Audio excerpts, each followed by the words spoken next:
The first installment of Prince Harry and Meghan Markle's highly anticipated Netflix documentary has arrived, and more than 2 million people tuned in to watch it upon its release. But so far, the new series received a mixed reaction. Some viewers appreciate Meghan and Harry giving the world a glimpse of their life, while others have criticized them for being hypocrites and creating unnecessary drama. The Netflix project was clearly intended as an opportunity for them to finally speak their truth, but some stars have already labeled it as an outright attack on the royal family. So let's take a look at the top 10 celebrity reactions to the documentary. Number 10, Piers Morgan. Known for being one of Meghan Markle's harshest critics, the news host likened their new documentary to Keeping Up with the Kardashians. In a series of tweets, he called Harry and Meghan boring and wrote, "It's amazing what people will do when they're offered a huge amount of money. Hand over photographs to create a story," said Prince Harry, who was paid £90 million by Netflix to hand over photos and create a story. "This is so funny." He then brought up the fact that Meghan was compared to Princess Diana and wrote, "By far the most sickening part of this show for me was the constant use of Harry's late mother, Princess Diana, to stroke sympathy for Meghan. Having known both women, I can say with absolute certainty they have nothing in common whatsoever." He also said, "Disgusting how they're repeatedly trying to brand Britain as a racist country, most tolerant place in Europe, as all the coverage of their engagement/wedding showed." Pierce then criticized Meghan's decision not to invite her niece to her 2018 wedding due to the actions of her sister. He wrote,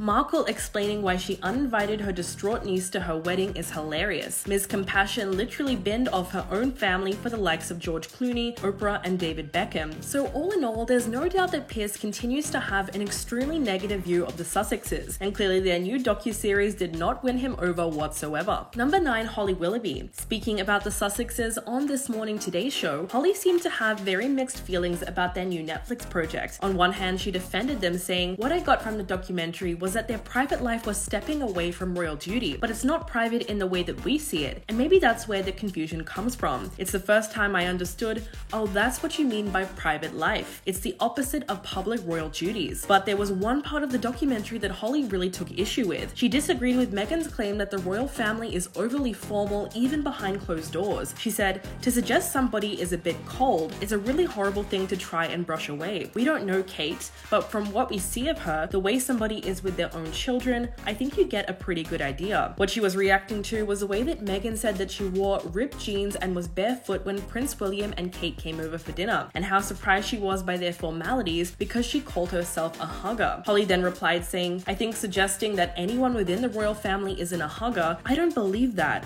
We saw in the footage Prince Charles talking to his kids being normal. Just because you're posh doesn't mean you can't hug someone. It's crazy." Number 8, Gemma Collins. The English reality star is another celebrity who was asked for their opinion on the headline-grabbing documentary. Speaking to the Mirror Online, she said, "I've got to be honest, I really like Meghan and Harry. The only thing I would say is that they do need to be loyal to the family. They shouldn't be airing any sort of dirty laundry in public." And there was one particular comment that Meghan made in her interview with Oprah Winfrey last year that Gemma really didn't like. She went on to say, "The only gripe I have with Meghan was when she called the family the firm. I thought that was a bit near the mark. Well, to be honest, I thought, Jesus, you've got some balls. That's the only bit I didn't like, I've got to be honest." But she also acknowledged that the public only get told certain information, and explained that when she used to be on TV, no one could really see what went on before the videos got cut and edited. Gemma finished off by saying, "So look, I think she's made her mistake. She should never have called the royal family the firm. But Harry looks happy, and everyone is going to be tuning in to watch it. And I just think they're not in the royal family now.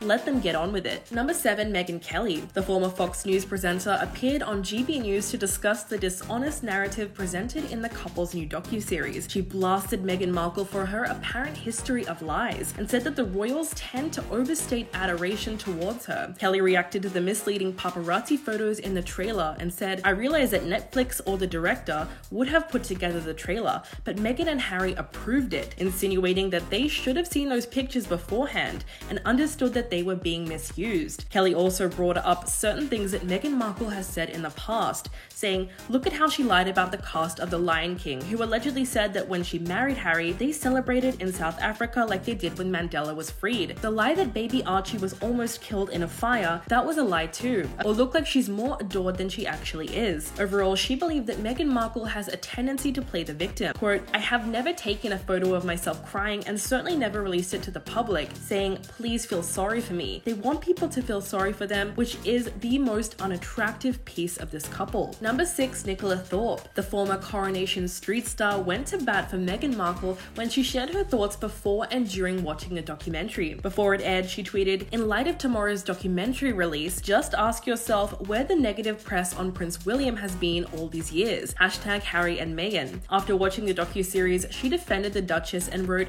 "To anyone confused over the Meghan racism issue, Princess Diana was woke AF. She shook hands with HIV people in the 80s. She got divorced from Charles. Meghan wants to stay with Harry but escape the royals. Diana is the people's princess, yet Meghan is public enemy number one." Nicola also went on Talk TV and spoke about the moment that Harry apologized for wearing that controversial Halloween costume back in 2005. She said, "He actively made the effort to educate himself and speak to people and understand where he went wrong." She praised him for his efforts in helping others understand why that wasn't acceptable and said he's really put his money where his mouth is in his apology of his life, and said that he felt so ashamed about it. So at least he was able to apologize and didn't gloss over his own mistakes, no matter how long ago it happened. Number 5, Dan Wootton. The GB News presenter was extremely critical of the couple's new Netflix series and took a swipe at them on Twitter, specifically pointing to their complaints about having their privacy invaded. Dan wrote, "For a couple who claim that they care about their privacy, in less than half an hour, Harry and Meghan have already shared with the world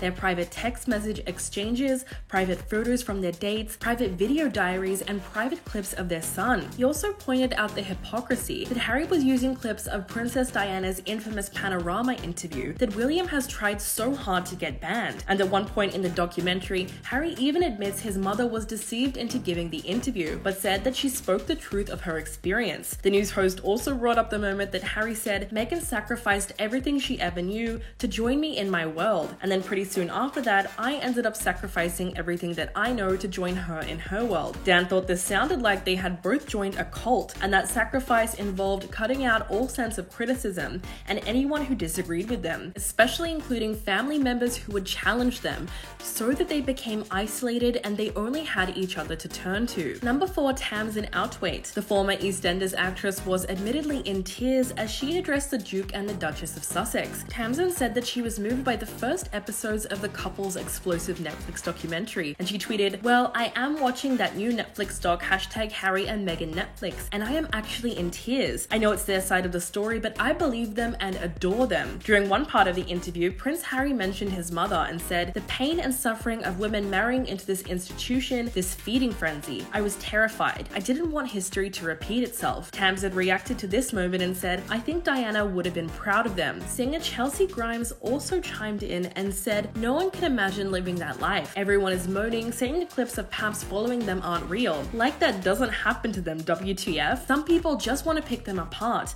but they are in love and it's their life, so just let them be is what I say." In response, Tamsin replied, "Yes, Chelsea, they are gorgeous together and his life after his mum died must have been horrific. Don't actually blame the monarchy, but geez, that life must have been tough." Which means that there are quite a few celebrities coming out to support the couple and defend the documentary. Number 3, Kirstie Allsopp. The Channel 4 presenter likened the couple's documentary to an X-rated film that would be leaked for revenge. In a tweet that caused quite a stir, Kirstie also took a dig at Meghan and Harry's motives for putting out the controversial Netflix project in the first place. She said, "It's totally okay to leave the family firm, but don't try and crash the share price after you've left. H&M wanted to have their cake and eat it too, but that's not how it works. If you want to be royal, work for it. If you don't, you're welcome to be like the rest of us." But this wasn't the first time that she slammed the couple. Back in September, she addressed the public's reception to Meghan and Harry's return to the UK as they honored the late Queen Elizabeth II. After they joined William and Kate in a rare reunion after Her Majesty's passing, Kirstie took the opportunity to respond to the headlines from the event. She suggested that the couple's treatment of the Queen had been a cause for concern for some sections of the British public. She said, "I think H&M's treatment of the Queen is one of the reasons people are not so enamored with them." Although she didn't elaborate on that last tweet, it's pretty clear that she doesn't approve of the way in which they treat others in the royal family. Number 2, Dan Walker. The Channel 5 presenter stood up for the couple and divided users on Twitter with his advice to people surrounding their Netflix series. Dan urged those who say they don't care about the Duke and Duchess of Sussex not to bother watching the series at all. He tweeted, "Here's an idea. If you're one of those people telling everyone that you don't care about Harry and Meghan, then don't post about them and don't watch them on Netflix." He also shared a clip from the trailer where Harry says,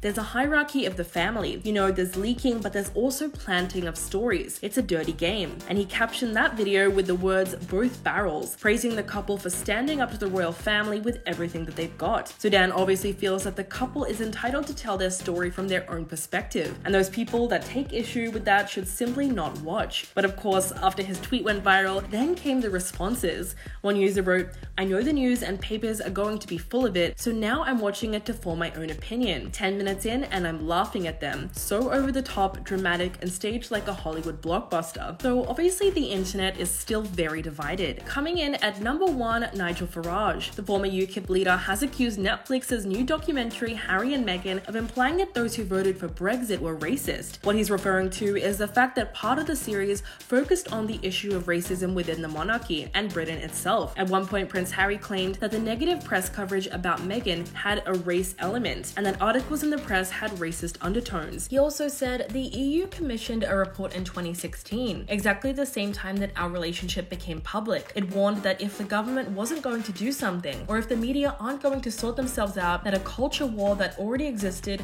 was going to become a huge and real problem. Nigel Farage responded by saying, "Well, perhaps no great surprise that Harry and Meghan chose to use Brexit as one of the causes for the terrible racism that was put against them." In a video posted to Twitter, he said, "What they're really saying is that 52% of Prince Harry's country of birth are bad racist people," referencing the percentage of voters who backed Brexit. Farage also claimed that the documentary's main purpose was financial, and that Meghan's real goal was a political career. He said, "Make money out of dissing the royal family and the United Kingdom, and then long-term give a political platform from which Meghan can launch her career in the USA." Well, that's everyone that we have on the list for today. Let me know what you think in the comments below, and I'll catch you in the next video.